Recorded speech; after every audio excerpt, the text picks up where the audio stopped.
Hello guys, আসসালামু আলাইকুম। সবাই কেমন আছেন? আশা করি সবাই ভালো আছেন। তো বরাবরের মতো নতুন আরও একটি ভিডিও নিয়ে হাজির হয়েছি আমি মামুন। আজ আমরা দেখাবো একটি কম্প্রেসার কিভাবে রিপেয়ার করে। আজকের ভিডিওর আমাদের মূল টপিক হচ্ছে কম্প্রেসার রিপেয়ার করা। তো এই ভিডিওর মাধ্যমে আপনাদের দেখাবো একটি কম্প্রেসার রিপেয়ার করা ফুল প্রসেস। তো সাথেই থাকুন আর দেখতেই থাকুন ভিডিওটি। আসসালামু আলাইকুম।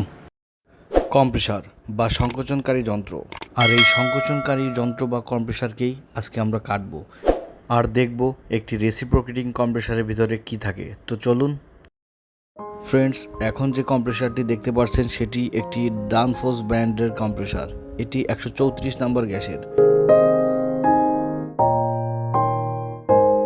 তো কম্প্রেসারটা কাটিং করা শেষ, এখন খোলার পালা। অনেকেই প্রশ্ন করে থাকেন কম্প্রেসারের ভিতরে কি থাকে। এই ভিডিওটি মূলত তাদের জন্যই। দেখতে থাকুন ভিডিওটি। সম্পূর্ণ ভিডিওটি দেখলে আপনারা ক্লিয়ার হয়ে যাবেন একটি কম্প্রেসার কিভাবে রিপেয়ার করে এবং একটা কম্প্রেসারের ভিতর কি কি থাকে। বন্ধুরা, আমরা জানি একটি কম্প্রেসারে দুইটি অংশ, একটি ইলেকট্রিক্যাল পার্ট এবং একটি মেকানিক্যাল পার্ট। এখন যেটি দেখতে পাচ্ছেন সেটির নাম কম্প্রেসার সেল। এছাড়াও অনেকে অনেক নামেই চিনে।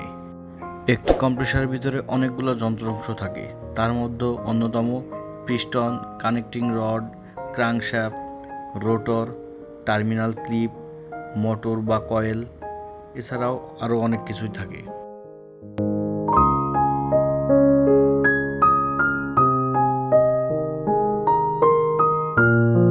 বন্ধুরা, আমরা জানি একটি কম্প্রেসারের তিনটি কাজ।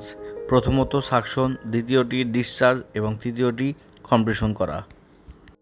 এই কম্প্রেসার মূলত বৈদ্যুতিক শক্তি থেকে যান্ত্রিক শক্তি তৈরি করে।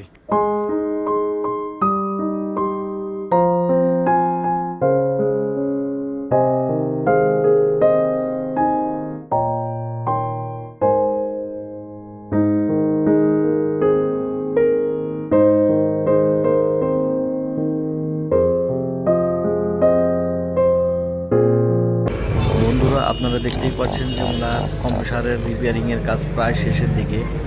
উনি অলরেডি শেষ করে ফেলেছেন এবং কম্প্রেসারটি অন করেছেন। এখন প্রেশার টেস্টের পালা।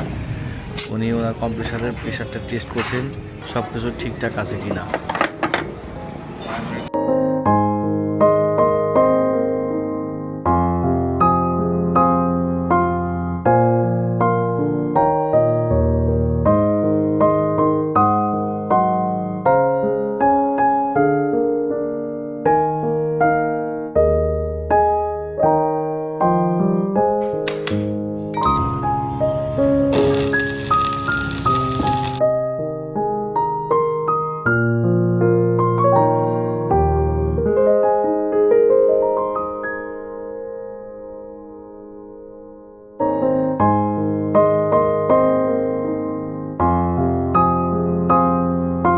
বন্ধুরা, কম্প্রেসারের কাটিং ফিটিং সব কিছু শেষ, এবার রং করার পালা।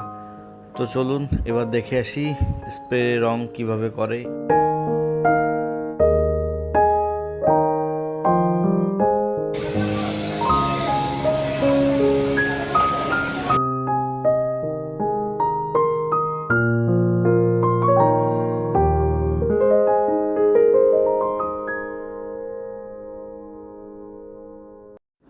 তো বন্ধুরা, আজকের ভিডিওটি এই পর্যন্তই। যদি ভিডিওটি ভালো লেগে থাকে তাহলে সবাই লাইক করবেন, কমেন্ট করবে আর চ্যানেলটিকে সাবস্ক্রাইব করে দিবেন, যাতে নতুন কোনো ভিডিও আসলে আপনাদের সামনে সবার আগে চলে আসে। তো আজকের মতো এই পর্যন্তই। দেখা হবে নতুন কোনো পর্বে, নতুন কোনো ভিডিওতে। সবাই সুস্থ থাকবেন, ভালো থাকবেন। আসসালামু আলাইকুম।